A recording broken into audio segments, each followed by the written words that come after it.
সবাইকে ওয়েলকাম করছি। আজকে আমরা দেখব কিভাবে খুব সহজেই এক্সেলের মাধ্যমে অ্যাটেন্ডেন্স শিট তৈরি করা যায়। তো প্রথমে আমি এই ডিজাইনটা আগেই করে রেখেছি, আর আপনাদের সুবিধা মতো করে নেবেন। তো প্রথমে আমি একটা ব্লক সিলেক্ট করে নিব। তো এই ব্লকটা সিলেক্ট করে নিলাম।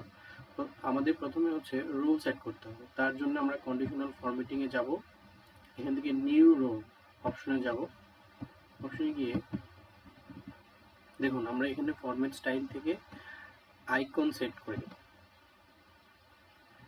দেন টাইপ, নিচে টাইপ থেকে নাম্বার, তার নিচেটা নাম্বার, দেন ভ্যালুর বেলায় প্রথমটাতে 1,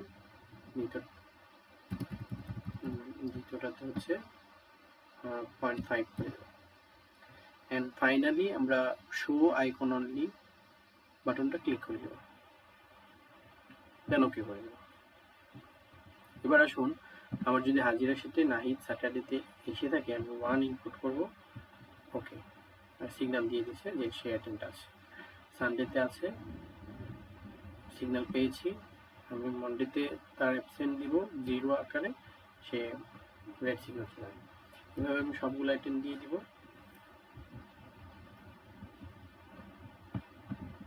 সেম পরবর্তীতে আরেকজনের নাম।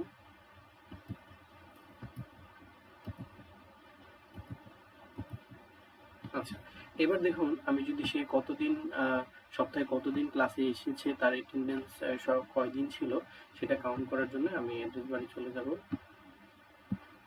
কল কাউন্ট ইফ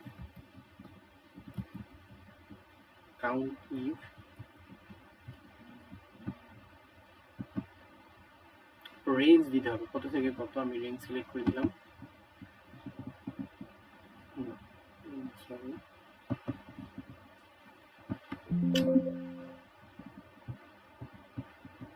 সরি আমি রেঞ্জটা আবার সিলেক্ট করতেছি। হাতেও লিখে দিতে পারি L9। এরপর বলতেছে একটা কমা দিতে, কমা সূত্রে কমা কাইটে রেখে, যদি 1 ইনপুট 1 হয় তাহলে সে কাউন্ট করবে, আদারওয়াইজ কাউন্ট করবে না। তাহলে আমি ইনপুট 1 দিলাম, ব্র্যাকেট ক্লোজ করলাম, এন্টার প্রেস করলাম।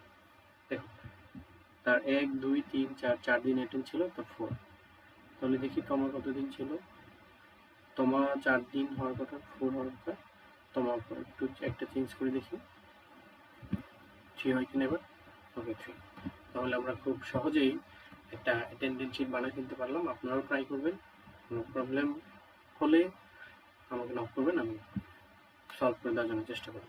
ধন্যবাদ সবাইকে, ভালো থাকবেন।